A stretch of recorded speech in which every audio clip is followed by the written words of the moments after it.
Think about the last time you had a conversation that truly mattered.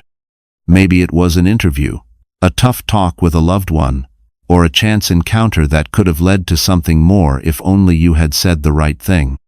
The truth is, how we communicate shapes our lives more than we realize. It affects our relationships, our careers, our confidence, and our ability to influence others. Yet most people struggle with saying what they really mean, or knowing how to connect deeply. The Art of Conversation audiobook is designed to change that.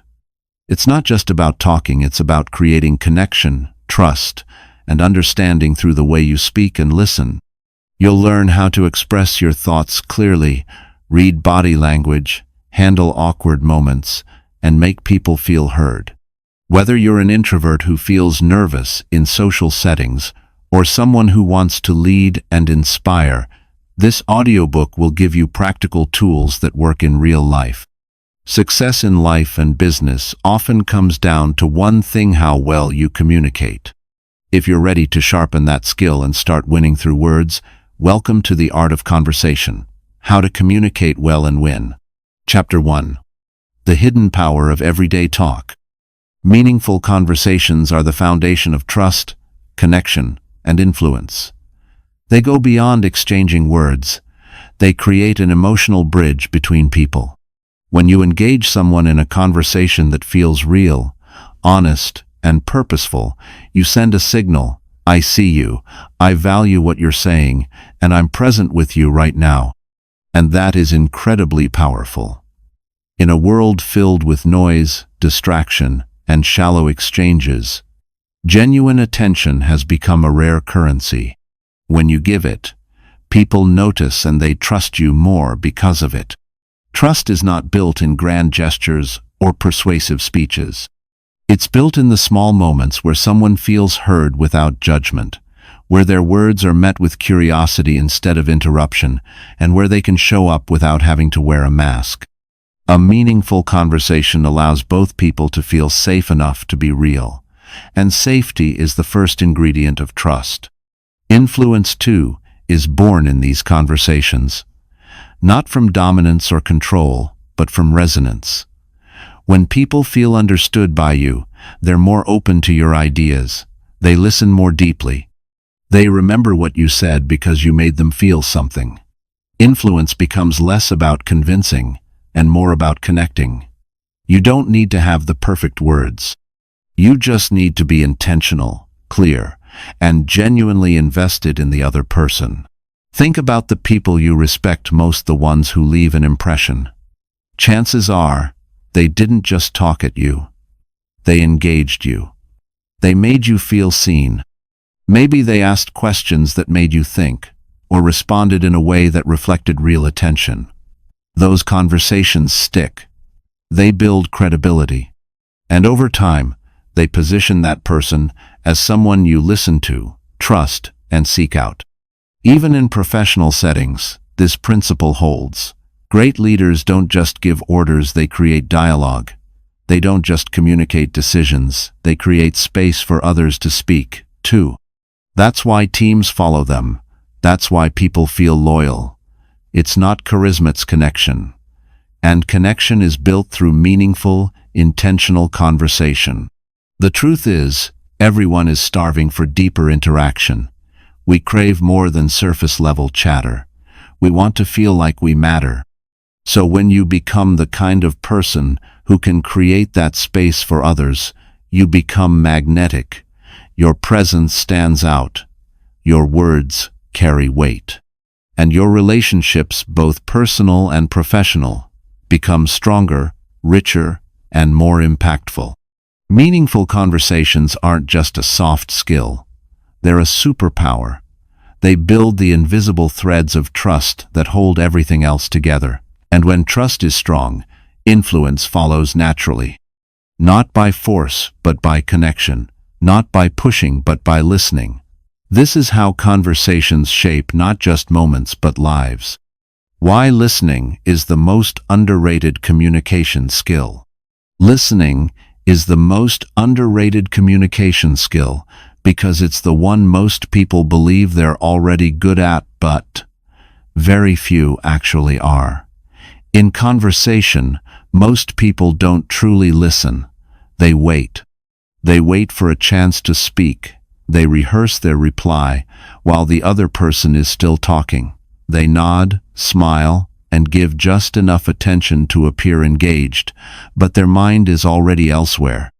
And that's the problem. Listening isn't about silence, it's about presence. True listening requires humility. It means entering a conversation with the intent to understand, not to win. It demands that you pause your agenda, suspend your assumptions, and give the other person space to fully express themselves without interruption or correction.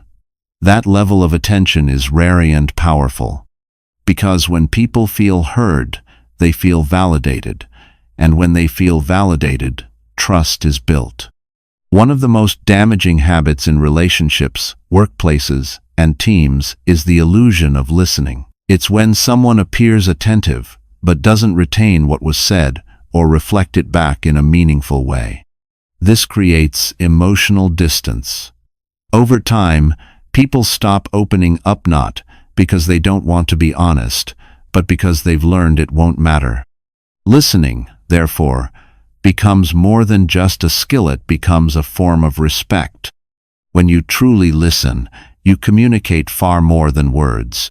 You say, without saying, "I value you. Your thoughts matter. I'm not here to control. I'm here to connect." And that disarms defensiveness. It invites openness. It strengthens connection. Whether it's with your partner, your friend, your colleague, or your child, listening says, "I'm with you right now, fully." In a distracted world, that presence is magnetic. From a leadership perspective, the best communicators are also the best listeners. They know that insight doesn't only come from speaking, it comes from gathering. Observing tone, emotion, body language, and unspoken hesitation. They pick up on what others miss because they're tuned in, not just waiting their turn. And because they listen well, they speak more effectively because their words are based on real understanding, not assumption. Listening also enhances your influence. When someone feels deeply heard, they become more open to your ideas. They don't feel pushed. They feel seen. And in that space, meaningful dialogue can occur. You don't have to force persuasion, it flows naturally, because people are more likely to trust someone who truly understands them. Listening is a discipline. It requires you to slow down, turn off the noise in your head, and offer your full presence to another human being. It's simple, but not easy. That's why so few do it well. But those who do stand out. They build stronger relationships. They diffuse conflict before it escalates. They earn respect. And they cultivate a quiet kind of influence that no loud speech can replicate. So if you want to be a better communicator, don't just work on what you say. Work on how you listen. Because listening isn't passive, it's powerful. And when done with intention, it becomes the gateway to understanding, empathy, connection, and real leadership. The secret to being interesting, it's not about you. The secret to being interesting isn't about how much you know, how witty you are, or how well you can tell a story. It's this: make the other person feel interesting. That's it. If you want to be remembered, respected, or even admired in conversation, shift the spotlight from yourself onto the person you're speaking with. Because people don't walk away from a great conversation thinking, "Wow, they were so fascinating." They walk away thinking, "Wow, I felt seen, heard, and valued." That's what makes you interesting in their eyes. Most people approach conversation like a performance. They worry about saying the right thing, sounding smart, impressing the other person. But that's inward focus, not outward attention, and it shows. You can always tell when someone is waiting to impress versus genuinely engaging. It creates tension instead of connection. It's the difference between being captivating and being self-centered. Being interesting comes from curiosity, Ask thoughtful questions, not just surface-level ones like, "What do you do?" but deeper ones like, "What's the most surprising thing about your work?" or "What made you choose that path?" Questions like these invite people to open up. They feel like you're drawing something meaningful out of them, not just making small talk, and that makes you memorable. Another secret: listen with your full presence. Most people are starved for real attention. When you listen without interrupting, without checking your phone, without steering the topic back to yourself, you become rare. And rare is interesting. Mirror their energy, nod with intention, match their tone, reflect what they're saying in your responses, make them feel understood. People gravitate toward that not because you dazzled them with your brilliance, but because you made them feel significant. When you do speak, add value, not volume. Share stories that connect to what they're saying, not just random anecdotes about yourself. Use your words to lift the conversation, not dominate it.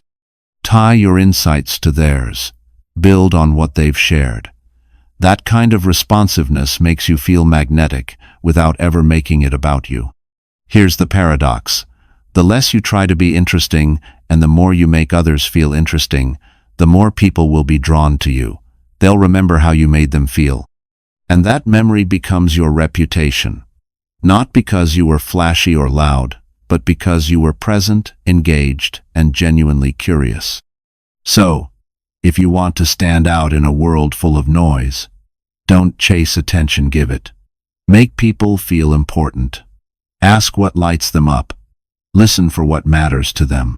Follow the thread of their story. In doing so, you become the kind of person everyone wants to talk to, no because you're always talking, but because your presence pulls out the best in others. That's the secret. It's not about you. It never was. How to listen so deeply, people feel understood. Listening so deeply that people feel understood is a rare and powerful skill. It goes far beyond hearing words. It means entering the emotional and psychological world of the speaker and making them feel safe, seen, and valued. When someone feels genuinely understood, they open up. They drop their defenses. They trust you not because you agreed with them, but because you made space for them to be real. That's what true listening does. It creates connection without needing to fix, judge, or impress. Most people don't listen to understand, they listen to respond. They're busy forming their next sentence while the other person is still talking. They nod, interject, or hijack the moment with their own story. Even if well-intentioned, it shifts the spotlight. It says, "What you're saying is interesting, but what I have to say is more important." And that breaks the invisible thread of connection. To listen deeply, you have to slow down. You have to quiet your own mental chatter. You have to show, not just with your ears, but with your eyes, posture, and energy, that the person in front of you has your full attention. That kind of focus is rare in today's distracted world, and that's exactly why it's so healing. It's a mirror that reflects back. You matter. One of the most powerful things you can do in a conversation is to simply pause. Don't rush to reply. Don't rush to fill silence. Let the other person breathe. Give their words time to land. And when you do speak, reflect back what you heard, both the facts and the feeling. You can say, "It sounds like that really hurt," or "I hear how much this means to you." That tells them you're not just processing their words intellectually, you're absorbing their experience emotionally. Another key is withholding judgment. Deep listening isn't about agreeing. It's about making the other person feel safe to share, even if their views or emotions are messy. When you listen without trying to correct, critique, or solve, people feel free. And in that freedom, they often find their own answers, because you've given them the space to untangle their own thoughts out loud. You can also ask gentle, open-ended questions that invite depth. Questions like, "What was that like for you?" or "What's been the hardest part?" These questions show that you're not just skimming the surface, you're genuinely invested in their truth. Listening this way takes energy. It takes humility. It takes emotional maturity. But it's worth it. Because when you listen deeply, you don't just hear people, you heal them. You become someone others feel calm around.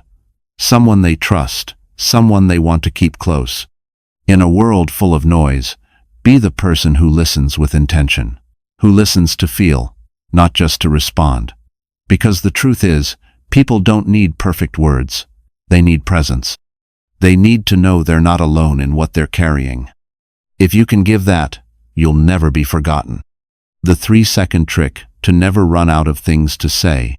The 3-second trick to never running out of things to say is simple but transformative. It's this.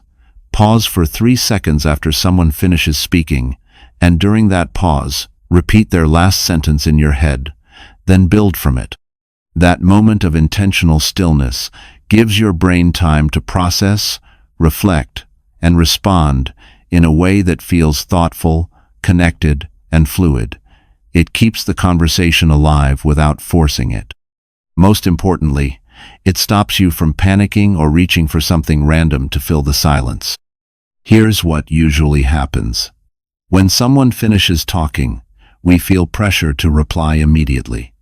That pressure leads to filler words, topic jumps, or awkward silences. But the 3-second trick acts as a reset. Instead of rushing, you absorb. You let their words land. You mentally replay what was just said, and that alone unlocks the next natural thing to say, whether it's a question, an observation, or a shared experience. Let's say someone says, "I've always wanted to move to a different country, but something keeps holding me back." Instead of jumping in with your own story or asking something generic, pause for 3 seconds. Repeat it in your mind, "Something keeps holding me back." That phrase is your entry point. You might respond with, "What do you think is holding you back?" Or, "That's such a common feeling, have you come close to doing it?" That follow-up is born from curiosity, not from pressure. This technique also shows presence. The other person senses that you're truly listening, not just reacting. That you're with them in the conversation, not in your own head. And because your responses are grounded in their words, it makes them feel heard and validated. That creates instant rapport and makes the exchange feel natural and meaningful. Another benefit of the 3-second trick is that it gives you emotional clarity. When you pause, you're not just looking for something clever, you're listening for what matters. You catch emotional cues you might have missed. You give yourself a split second to feel the weight behind their words. That helps you say things that connect, not just things that continue the conversation. And here's the surprising part. Pausing doesn't make you look uncertain. It makes you look thoughtful. In fact, people associate brief pauses with intelligence, confidence, and composure. You'll see more articulate not because you speak quickly, but because you speak with intention. So the next time you're worried about running out of things to say, don't dig for a perfect line. Just pause, 3 seconds. Replay their last sentence in your mind. Then let curiosity guide your next move. This simple trick keeps the conversation flowing because it's not about saying more, it's about listening better. And the better you listen, the more natural, meaningful, and endless your conversations become. Why most conversation hacks fail, and what works instead. Most conversation hacks fail because they focus on tricks instead of connection. They're often surface-level tactics meant to simulate charisma, charm, or confidence, but they miss the point. Conversation is a relationship, not a performance. When you rely on gimmicks like memorized lines, forced enthusiasm, or body language cues taken out of context, you might come across as polished but not present. People can feel when you're trying to win the conversation instead of being in it. The truth is, people don't remember your technique. They remember how they felt in your presence. So, When hacks are used as shortcuts to control or impress, they collapse under pressure, especially in real, messy, human moments. No script can substitute for authentic presence. No formula can replace emotional intelligence. Here's where most conversation hacks fall short. They teach you what to say, but not how to listen. Real connection doesn't come from perfect wording. It comes from the space you create for someone else to speak and feel heard. Most hacks ignore this. They assume everyone thinks the same way. A line that works in a networking event might fail in an intimate conversation. Hacks rarely account for context, personality, or emotion. They focus on getting something attention, approval, laughs rather than giving. People sense when they're being used. True conversation is about exchange, not extraction. What works instead is presence, curiosity, and emotional awareness. These aren't shortcuts. They're mindsets. They take more effort, but they never fail because they're real. Here's what actually works. 1. Be genuinely curious. Not performatively curious, but deeply interested in who the other person is, what they think, and how they see the world. When you approach someone with that energy, the conversation unfolds naturally. You ask better questions. You listen longer. You follow threads that lead somewhere meaningful. 2. Reflect and respond. Instead of rehearsing your next line, respond to what they just said. Use their words. Show you're not just listening, you're with them. This creates momentum without pressure. 3. Be okay with silence. Pauses aren't failures. They're thinking space. They show you're not rushing. And sometimes, people share the most vulnerable truths after the silence if you let it linger. 4. Share instead of perform. When it's your turn to speak, don't perform. Just share thoughts, stories, observations with honesty. Drop the act. Real is always more engaging than rehearsed. 5. Adapt, don't manipulate. Great conversationalists are flexible. They sense energy shifts. They know when to go deeper, when to lighten up, and when to pause. That awareness can't be hacked, it's practiced. People don't want to be impressed, they want to be connected to. They don't want to decode your technique, they want to feel like they matter. Most hacks fail because they try to replace vulnerability with cleverness. But what truly works is simple and timeless.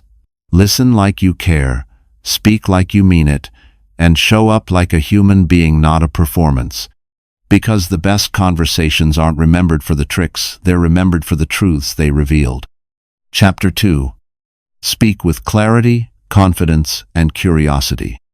Sounding clear, calm, and compelling isn't about having a booming voice or a polished accent. It's about control, intention, and presence. These qualities communicate far more than the words you choose. They tell people how confident you are, how much thought you've put into what you're saying, and whether or not they should take you seriously. When you sound clear, people understand you. When you sound calm, people trust you. When you sound compelling, people listen not just with their ears, but with their full attention. The first tool is clarity. Clarity means stripping away unnecessary complexity. It's about knowing what you want to say before you say "I-tand," choosing language that's direct and digestible. You don't need to use fancy words to sound intelligent. You need to make sure your point lands cleanly. Avoid long, winding sentences. Use active voice.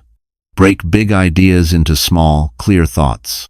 Clarity doesn't just help you, it helps your listener. And helping your listener follow you is the essence of being an effective communicator. Next is calmness, which comes from regulating your tone and pace. When you speak too fast, you sound anxious. When you speak too slow, you risk losing your audience's attention. But when you find a natural rhythm, steady, composed, intentional, you project calm authority. Calmness isn't about suppressing energy. It's about containing it. People pick up on your emotional state not just by what you say, but how you say it. If your voice is tight, rushed, or shaky, they feel it. But when you sound grounded, they feel safe even in tense or uncertain moments. To maintain that calmness, breathe before you speak. This single action slows your heart rate, softens your tone, and buys you half a second to think. It also tells your nervous system, I'm in control. That's what your voice should reflect. Inner control, not outer performance. Compelling speech comes from passion paired with structure. When you speak with conviction, when it's clear that you believe in what you're saying, people lean in. But passion without structure is just noise. That's why compelling communication also requires organization. Start with a strong point. Support it with a story or example. Then reinforce it with a clear takeaway. This rhythm point, support, reinforce makes your message stick. Your voice is also a tool. Practice using pitch variation to add energy, pausing to emphasize key points, and eliminating filler words like you know, or like. These may seem minor, but over time, they dilute your authority. Replace them with silence. Silence carries weight when used with intention. What pulls all these tools together is presence. When you're fully present, your voice naturally aligns with your thoughts. You sound more natural, more relaxed, more you. And that's compelling not because it's perfect, but because it's real. In every room you walk into, your voice speaks before your ideas do. Make it clear, make it calm, and make it count. When you master these tools, you don't just speak like a leader, you feel like one. And that changes everything. How to ask the right questions and keep people engaged. Knowing how to ask the right questions is one of the most powerful tools in conversation, because the right question doesn't just fill silence, it opens doors. It deepens connection, uncovers meaning, and keeps people mentally and emotionally engaged. Asking good questions isn't about being clever or curious for curiosity's sake. It's about guiding the dialogue in a way that makes the other person feel valued and heard. Most people default to shallow, routine questions like, "How are you?" or "What do you do?" These don't spark much. They lead to rehearsed answers and end just as quickly as they begin. But when you ask thoughtful, intentional questions, something changes. People lean in. They pause. They think. That moment of reflection is where engagement begins, because now the conversation feels personal, not automatic. The first rule of asking great questions is to be genuinely curious. Don't ask to impress. Ask to discover. If you're not sincerely interested in what the other person thinks or feels, your question will fall flat no matter how well worded it is. Curiosity creates energy. People can sense when you're truly present and interested in what they have to say. That's what invites depth. Start with open-ended questions, especially early in the conversation. Instead of asking, "Did you like your trip?" ask, "What was your favorite part of the trip?" Instead of, "Do you like your job?" ask, "What's something about your job that most people don't understand?" These kinds of questions don't have a right answer, and that's the point. They invite storytelling, emotion, and vulnerability. Pay attention to body language and tone. If someone lights up about a topic, follow that thread. Ask more about it. If someone seems hesitant or guarded, shift your approach. Maybe soften the question or share something yourself to invite openness. Asking good questions isn't just about what you say, it's about reading the moment and adapting in real time. Another powerful strategy is to mirror their words. When someone finishes a thought, pick a word or phrase they used and build your next question around it. For example, if they say, "It's been a wild year," you could respond with, "What made it feel wild?" This keeps the conversation flowing naturally and shows that you're truly listening, not just waiting your turn. Don't be afraid of pause and silence after you ask. Sometimes the best answers take a few seconds to surface.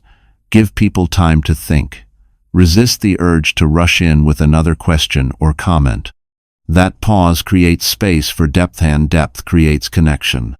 To keep engagement high, balance your questions with personal contributions. Ask, then share. Let the conversation breathe. If you only ask questions, it can feel like an interview. If you only talk, it becomes a monologue.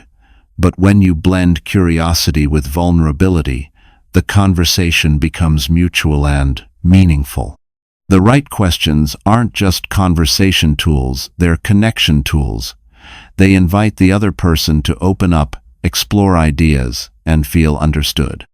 And when people feel understood, they stay engaged, not because you were entertaining, but because you made them feel seen.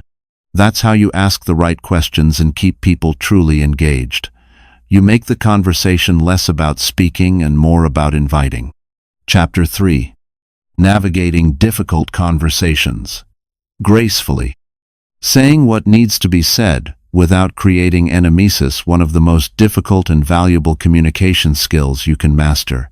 It requires courage, clarity, and emotional intelligence. It means telling the truth when silence would be easier, but doing it in a way that respects the dignity of the other person. It's not about being blunt or brutally honest. It's about being bravely honest, clear without cruelty, direct without damage. Most people fall into one of two traps. They either avoid saying hard things entirely, or they say them in a way that leaves wreckage behind. Neither approach builds trust. In fact, silence can create confusion and resentment, while harshness can destroy relationships. The goal isn't just to speak your mind, it's to speak it in a way that builds something, not burns it down. The key is intention. Before you speak, ask yourself, why am I saying this? Is it to help, to clarify, to move things forward? If your motivation is revenge, control, or proving a point, you're likely to create conflict. But if it's to express a boundary, correct a misunderstanding, or offer feedback with care, your words will land differently, even if they're hard to hear. Tone and timing matter. You can say almost anything if it's said at the right time, in the right tone, and with the right posture. Speak from calm, not from anger. Wait until you're grounded. Use a steady, warm tone. Keep your body language open, not aggressive. People listen with their entire nervous system, not just their ears. If you sound like an attack, they'll prepare to defend. Start with empathy. Acknowledge the other person's perspective, even if you don't agree with it. You might say, I know this might be hard to hear, or I understand where you're coming from, and I'd like to share my side too. This sets the stage for openness. It says, I respect you enough to be honest, and I care enough to do it with grace. Next, be specific. Vague complaints or passive-aggressive jabs only create tension. Clarity prevents confusion. Say what you mean, kindly and clearly. I felt disrespected when that happened is more powerful and less inflammatory than you're always rude. Use I statements to express your experience, not accusations to assign blame. Also, focus on resolution, not just expression. Ask yourself, what outcome do I want from this conversation? That intention should guide your words. Maybe it's mutual understanding, a changed behavior, or a restored connection. Whatever it is, keep your words anchored to that goal. You're not just speaking to vent, you're speaking to move forward. Listen after you speak. Give the other person room to respond. You're not delivering a monologue. You're starting a dialogue. Listening, even if it's uncomfortable, is part of the courage it takes to speak truth without causing harm. Saying what needs to be said isn't easy. But when you do it with kindness, clarity, and respect, you become the kind of person people trust. Not because you always tell them what they want to hear, but because you say what's true in a way they can receive it. That's not weakness. That's leadership. Turn conflict into understanding with empathy and control. Turning conflict into understanding requires two key forces: empathy and control. Without empathy, you risk sounding cold, dismissive, or combative. Without control, your emotions hijack your message and make resolution impossible. But when you bring both into a tense situation, you disarm the fight before it even begins. You shift the purpose of conflict from winning to understanding, and when understanding becomes the goal, solutions follow. Conflict doesn't begin with what was said, it begins with how it was felt. People argue because they feel unseen, unheard, or misunderstood. The quickest way to de-escalate tension is not by proving your point, but by making the other person feel that you care about theirs.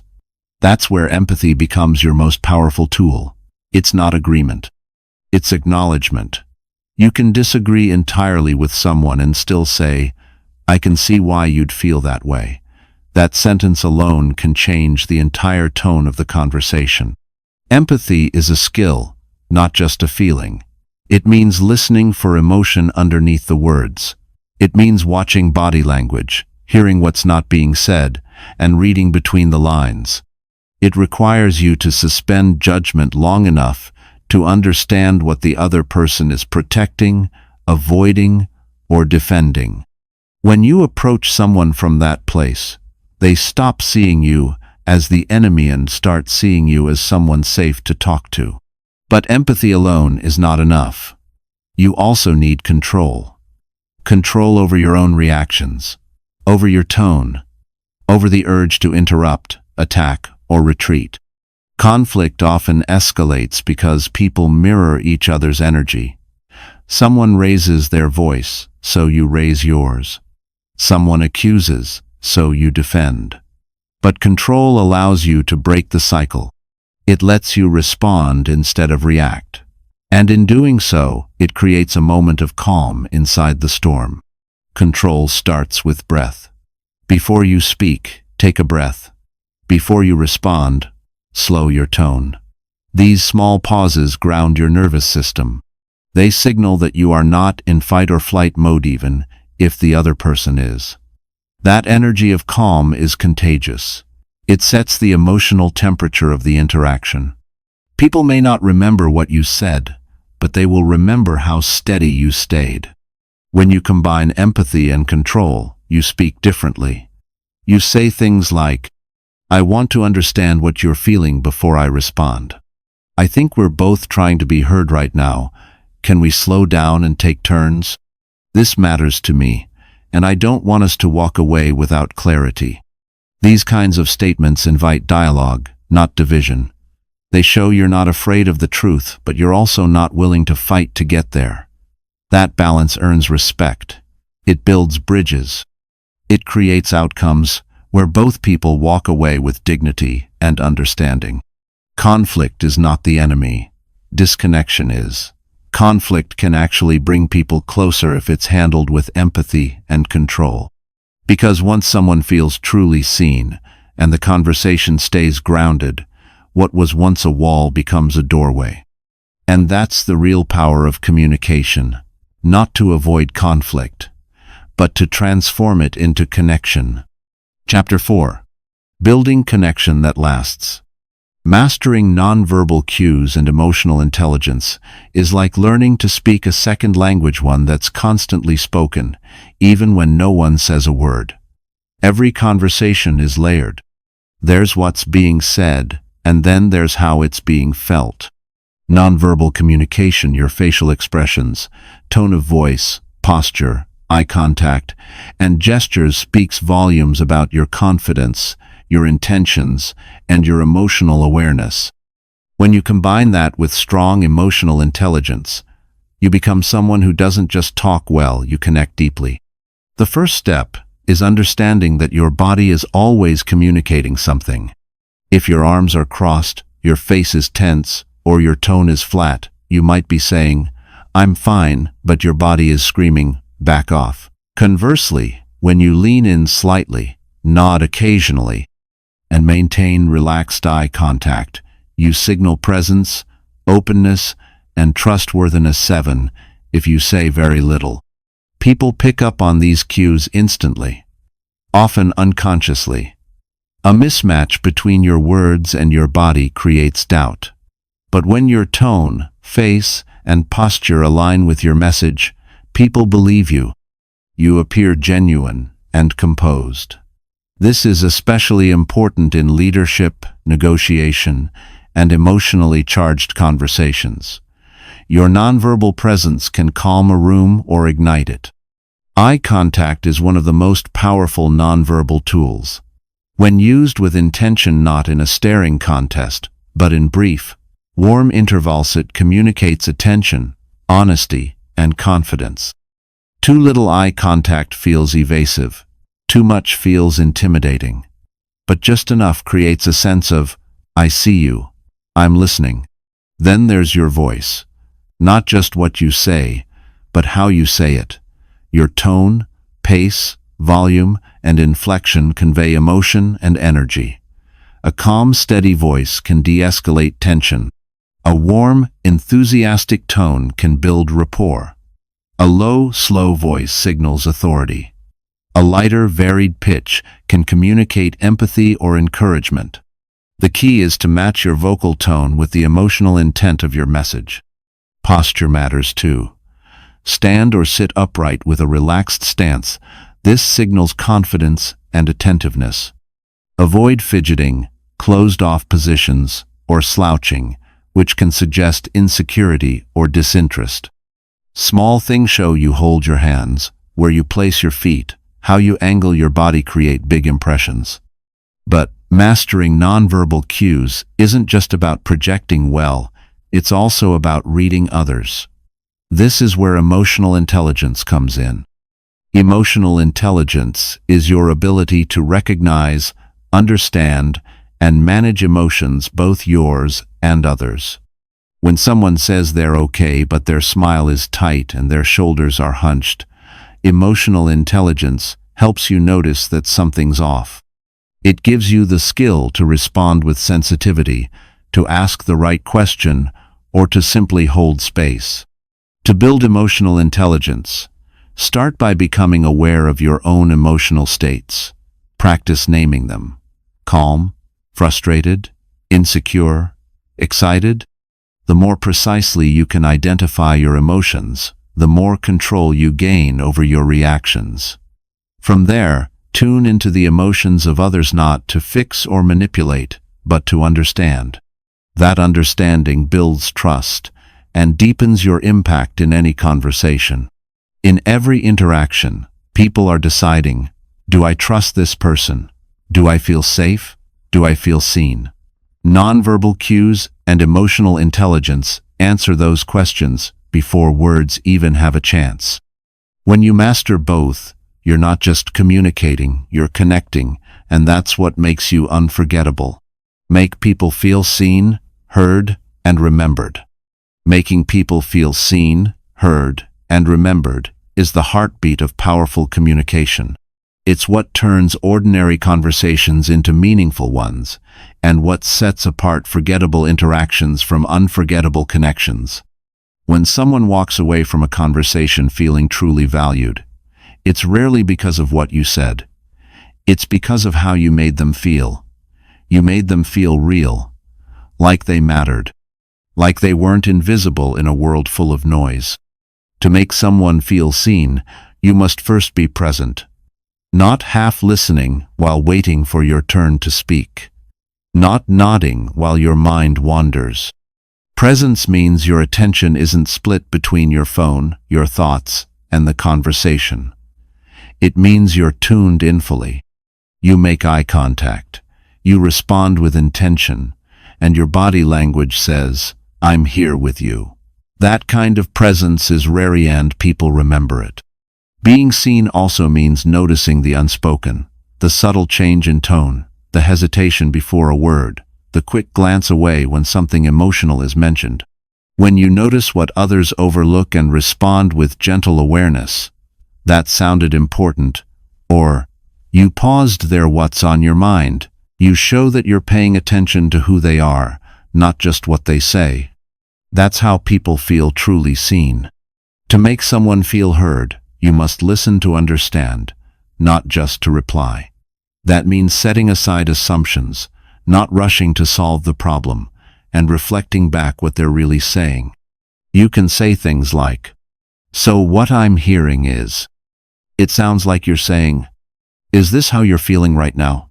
These simple phrases act like mirrors. They let the other person see themselves in your words. And when someone feels mirrored, they feel heard on a level most conversations never reach. Also, ask thoughtful questions, not just the surface ones. Dig deeper. Instead of, "How was your day?" try, "What was the best part of your day?" or "What challenged you today?" Let your questions show that you're curious not just about facts, but about them. To make someone feel remembered, bring up something they told you before. Mention that book they said they wanted to read. Ask how their job interview went. Refer back to a dream they mentioned weeks ago. These gestures don't require much, but they carry massive emotional weight. They say, "You matter enough for me to keep you in mind, even when you weren't around." Even small details, someone's favorite coffee order, the name of their pet, or a joke they told can be used later to reinforce connection. When you reference these things, it signals that your relationship isn't fleeting. It's anchored in memory. And people crave that kind of grounding in a world full of shallow interactions. To make others feel seen, heard, and remembered is to give them a rare gift, significance. You remind them of their worth. You hold space for their story. You prove with your presence, your words, and your care that they're not just another voice in the crowd. And here's the secret: when you consistently make others feel this way, you become unforgettable. Not because you were the loudest or the smartest, but because you made them feel like they mattered most. And that's what real influence is made of.